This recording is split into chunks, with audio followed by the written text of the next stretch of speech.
de Huy. Et oui, donc c'est tout près, voilà, c'est tout près du célèbre passage du mur de Huy, pour ceux qui aiment les courses cyclistes belges. Mur de Huy. Alors, le maire du village d'Anouk, il est de gauche, si je ne me trompe pas, parce qu'il y a, entre parenthèses, il y a PS. Donc ça va être un parti de gauche. Mais c'est Christophe Lacroix, voilà, le maire, enfin, le bourgmestre de ce beau petit village de notre candidate Anouk.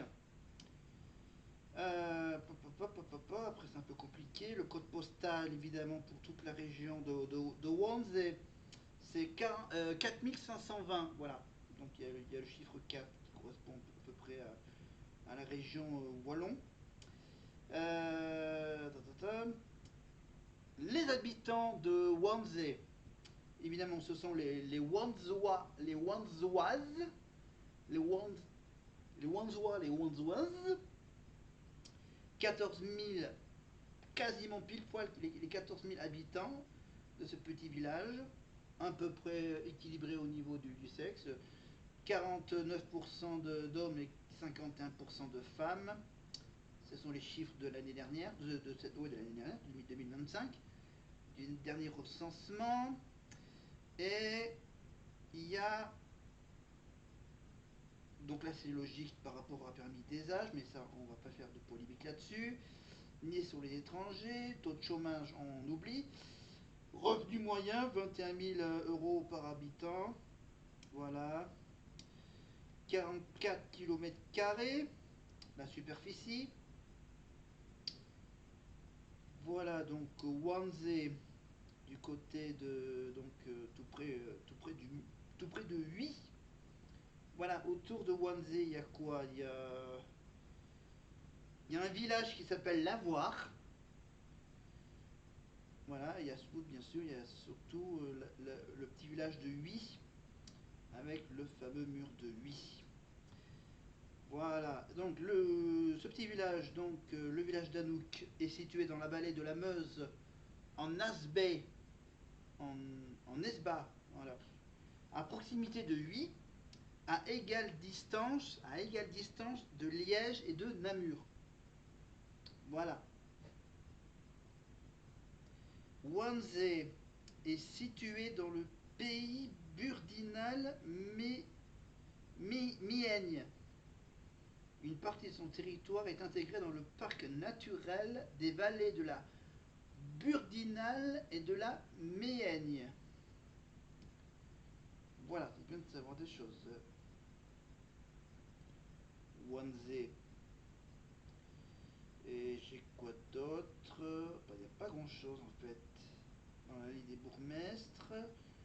Jumelage, alors au niveau du jumelage,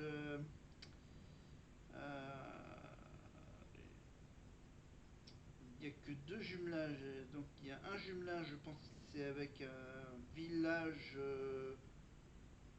bizarre. Et il y a le village de Caneva. Le village de Caneva. Donc ça, c'est un village italien. C'est ça. Donc Wannsee, la commune a par ailleurs noué des liens d'amitié avec le village italien de Caneva, une localité d'où sont originaires la majorité des Italiens installés dans l'entité wanzoise. En 2006, en prélude à l'accueil du Giro à Wannsee, et à l'occasion de la célébration du 60e anniversaire du traité italo-belge sur le charbon, l'administration communale de Wannsee a convié les autorités de Caneva à participer aux cérémonies d'hommage organisées en l'honneur des immigrés italiens. Voilà, depuis des liens d'amitié se sont développés entre les deux communes. Voilà. Il y a tout près de Wannsee, il y a un château féodal. Voilà. Si vous voulez faire un tour, il y a un magnifique château féodal. L'abbaye du Val Notre-Dame. Voilà, ancien prieuré, il y a un château. Il y a les rochers aux Corneilles et le roche de la Marquise. Les ruines du château fort, évidemment, à Moix. Voilà. Culture, il n'y a rien. Festivité, il n'y a rien, il n'y a rien, il n'y a rien. Économique, bon, il n'y a rien. Célébrité. Alors, célébrité, le chanteur Frédéric François habite à Anteth. A-N-T-H-E-I-T. Voilà, tout près de Wannsee. Voilà, le chanteur Roberto Bellarosa habite à Wannsee. Et en fait, ce chanteur, c'est le gagnant de The Voice Belgique, saison 1. Et il a représenté la Belgique à l'Eurovision à Malmö. Voilà. Et bien sûr, et depuis quelques mois, donc, ils ont une nouvelle célébrité qui n'est autre que la petite Anouk. Allez, on revient avec Karima. Je bois mon verre de jus de fruits pour l'interview donc de la prochaine demi-finale entre Ebony et Franck.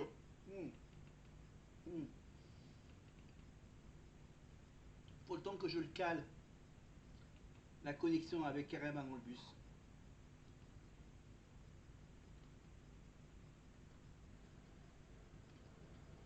Les élèves étaient en train de me dire que Charles allait leur manquer.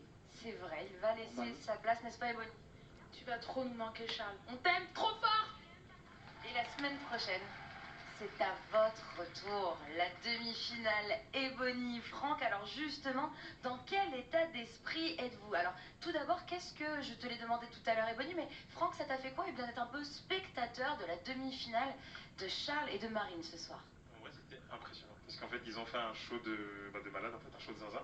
Et on se dit, ouais, la barre est vachement haute. Du coup, il va falloir upgrade dans tous les cas, ou faire au moins tout aussi bien.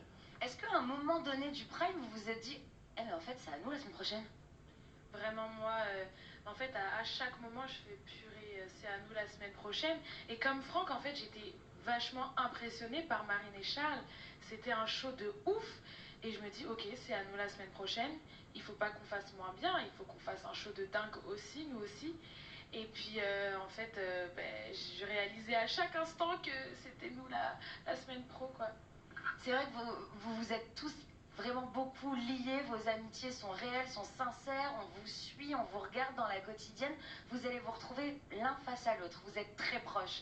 Au château, vous êtes dans quel état d'esprit? Plutôt en peur, plutôt de l'enthousiasme, vous êtes comment? En fait, Ebony, je ne cesse de le répéter depuis le début, c'est ma petite sœur en fait.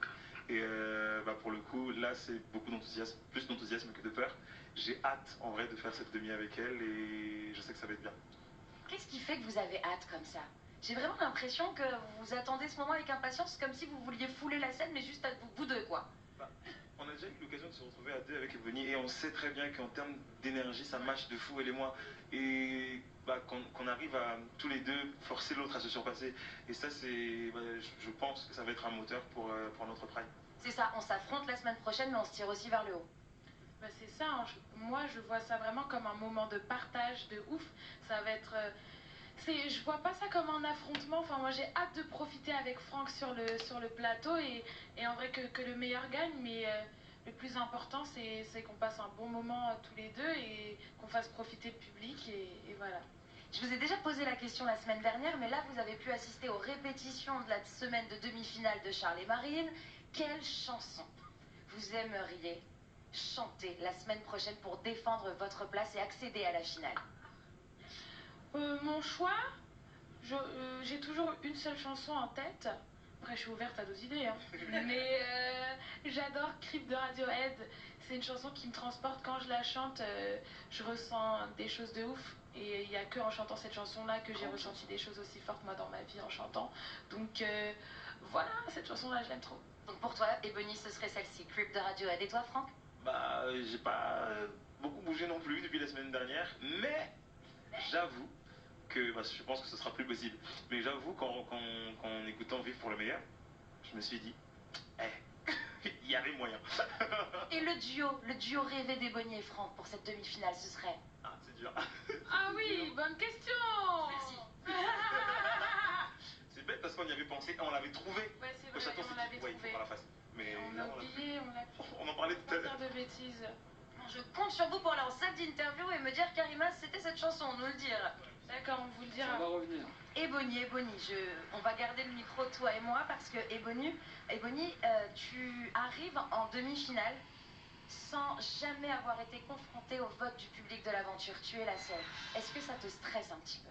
Bien sûr, parce que, j'avoue, en fait, quand il y a eu le marathon des demi-finales et que je pouvais avoir l'immunité, j'avoue qu'en fait, j'étais très stressée cette semaine-là parce que je savais qu'à tout moment, je pouvais passer à côté des demi-finales. Enfin, il y avait un truc dans ma tête où, Bonnie, ça peut être la première fois où tu peux être soumise au vote du public et t'as jamais vécu ça. Et il y a cette peur en moi qui me dit, j'espère que le public m'apprécie. Voilà, je sais qu'il y a des gens qui me soutiennent. J'ai des pancartes au Prime. Je vois les bonitas et tout, je le sais. Mais j'avoue que pour la semaine prochaine, ça sera une première fois. Et les premières fois, c'est toujours un peu stressant. Et on va vous envoyer beaucoup d'amour et beaucoup d'énergie. Et on vous laisse jusqu'à la fin du trajet en bus pour retrouver le nom du duo, ok? Ils ont jusqu'à la fin du trajet en bus. A tout de suite, Nikos. Je vous rappellerai. Merci beaucoup. Saperlipopette, mesdames, messieurs, elle est de retour. Charlotte Cardin, vous pouvez l'applaudir. Elle a eu... Voilà. Alors,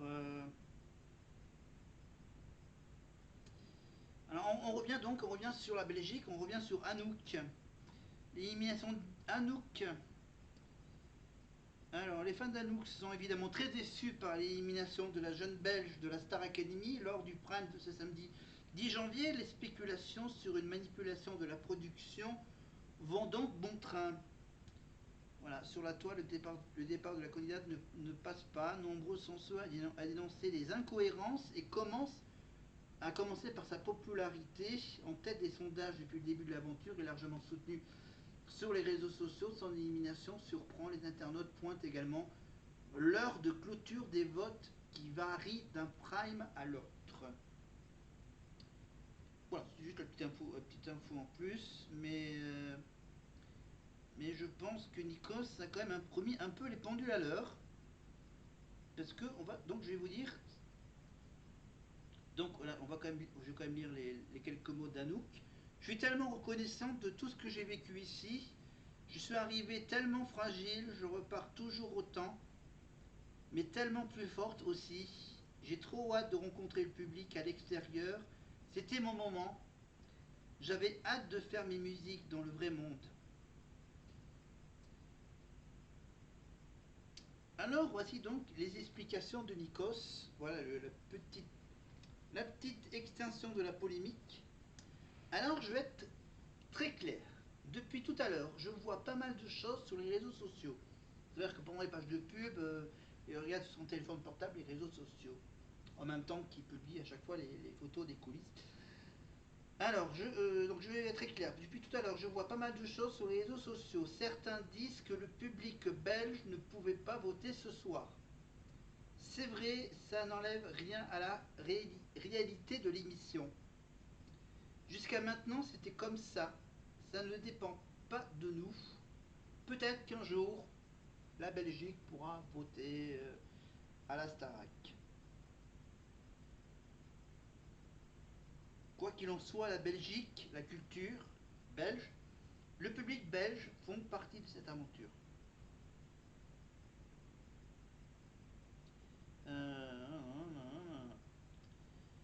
Donc, évidemment, je vous rappelle donc, hop là, les dates de la tournée Star Academy. Alors, on va aller sur quoi on va...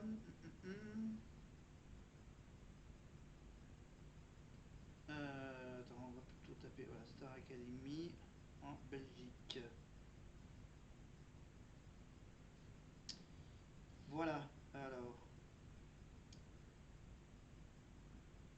Donc on vous rappelle les dates. Ça que... j'ai le 7 mars à Caen, le 8 au Mans, pour 2 concerts, évidemment, à 15h et à 20h. Le 14 mars à Tours, avec 2 concerts le samedi 14 mars à 15h et à 20h. À Limoges, il y a 2 concerts à 14h et à 18h30. Attention, Limoges, Zénith de Limoges, 14h, 18h30. Ensuite, on a Montpellier avec 2 concerts à 15h et à 20h, le 21 mars à Montpellier. Le Grand Quevilly, le 4 avril à 15h et à 20h. À Amiens, il y a 2 concerts aussi à Amiens, le 11 avril à 15h et à 20h. Il y a le 2 mai, le week-end du 1er mai, donc le samedi 2 mai, à la LDLC Arena à Lyon, à côté de Lyon évidemment, la LDLC Arena à 15h et à 20h. On continue.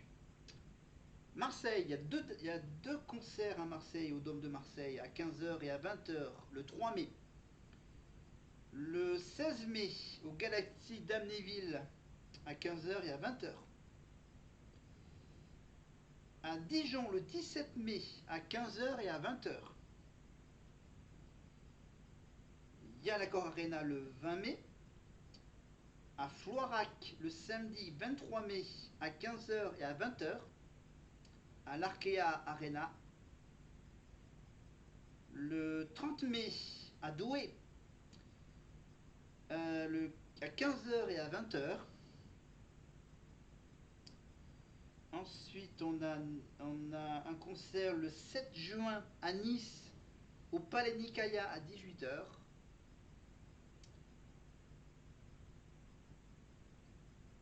Et après, toutes les dates qui sont indisponibles, il y a donc Lille, Caen, Château du Poitou, le 3 avril à l'Accor Arena c'est complet, Serre-Terre-Blain c'est complet, Trélaté c'est complet, Brest c'est complet, Rennes c'est complet, Lille c'est complet, Toulouse c'est complet, et Reims c'est complet. Alors moi je cherche les dates belges. Les dates belges. Alors je suis pas sur un bon site. Hop, on fait reculer.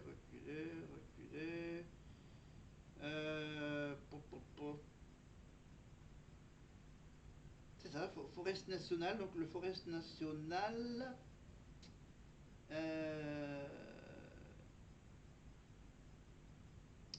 Voilà, qu'est-ce que. J'arrive à comprendre. Alors, au Forest National, donc il y a le 18 avril à 15h et à 20h à Bruxelles. Le 19 avril à 14h et à 19h. Voilà, il y a 4 concerts donc à Bruxelles les 18 et 19 avril. Donc ça sera après, donc ça commence fin février, voilà, 2 mois après le début de la tournée. L'ING Arena. Alors l'ING Arena c'est aussi en Belgique, c'est ça, le 15 mai. Voilà, le 15 mai 2026 à 20h. Voilà donc les 5 dates en Belgique. Que je vérifie. L'ING Arena.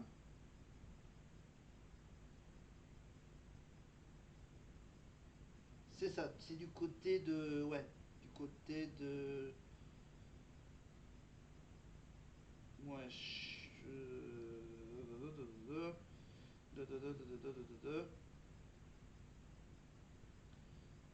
non, informatique, accès parking, plan d'accès, accessibilité.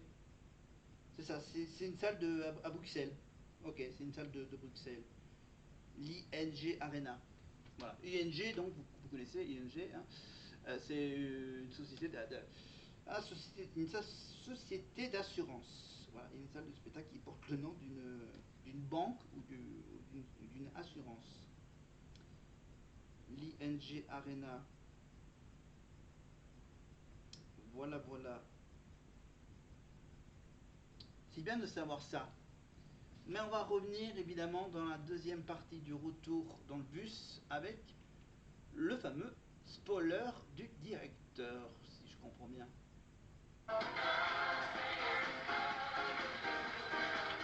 La Star Academy continue dans un instant sur scène. Il y aura Charlie Winston, Camélia Jordana et une surprise, le duo Kalima. Allez, on se connectera bien entendu avec le bus des élèves qui sont en route vers le château d'Amaryllis.